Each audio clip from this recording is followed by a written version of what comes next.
Welcome to Chem Help ASAP. In this video, I want to see how well some popular generative AI chatbots handle answering representative math-based Gen Chem questions. Almost 2 years ago, I made a video in which I tested ChatGPT with some Gen Chem questions. ChatGPT did pretty well, but now there are more new chatbots, so I decided to repeat the experiment with 4 chatbots. They are all freely available. One is ChatGPT 4.0, Grok 3, then the free version of Microsoft's Copilot, and finally Google's Gemini 2.0.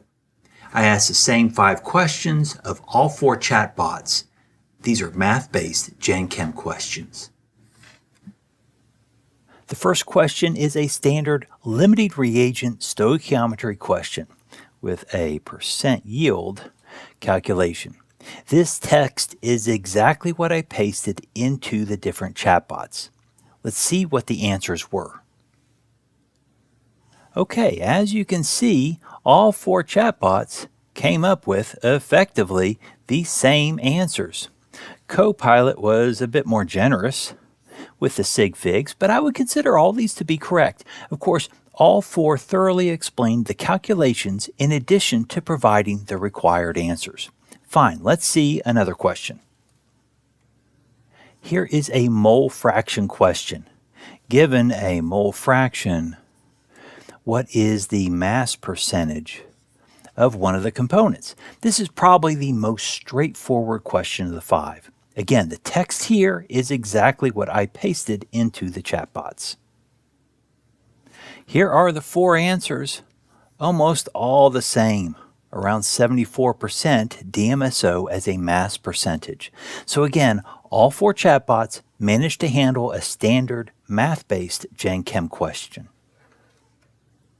Now we have another stoichiometry type question, and this one involves gases and requires use of gas law equations based on provided volumes of gases under stated conditions. What mass of a product, water, is formed? The answer, all 4 agree, the answer is a little over 66 grams of water. Copilot is still a little heavy on sig figs, but the answers are essentially the same. Okay, I think there is a trend here. I admit that this competition seems less interesting than I imagined. We're only seeing winners so far. This next question is a classic calorimetry question. Drop hot metal in water and determine the final temperature of the system. Will all 4 get the correct answer? Yes. For all practical purposes, these are the same answer. Well, is there any difference in these chatbots? I think so, but it is not in the mathematical result. On this slide are some examples of the text styling in the chatbot output from the answer explanation. For the most part, the chatbots format equations in a familiar style. These might be using MathJax, I'm not sure. There are differences. I do like the extra white space in Copilot and Gemini with explicit use of the dot operator for multiplication.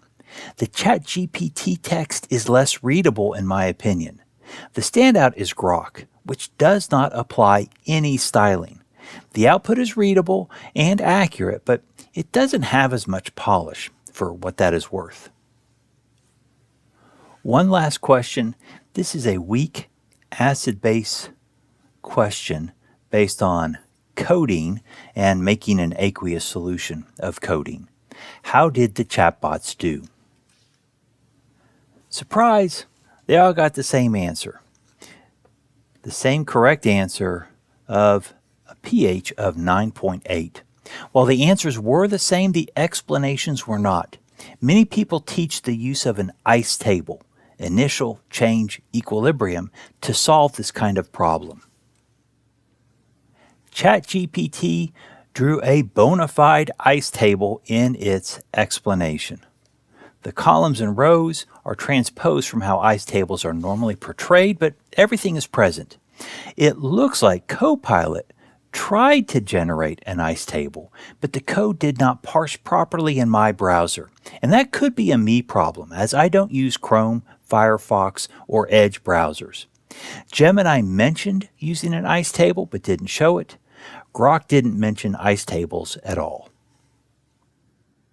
Well, that's that.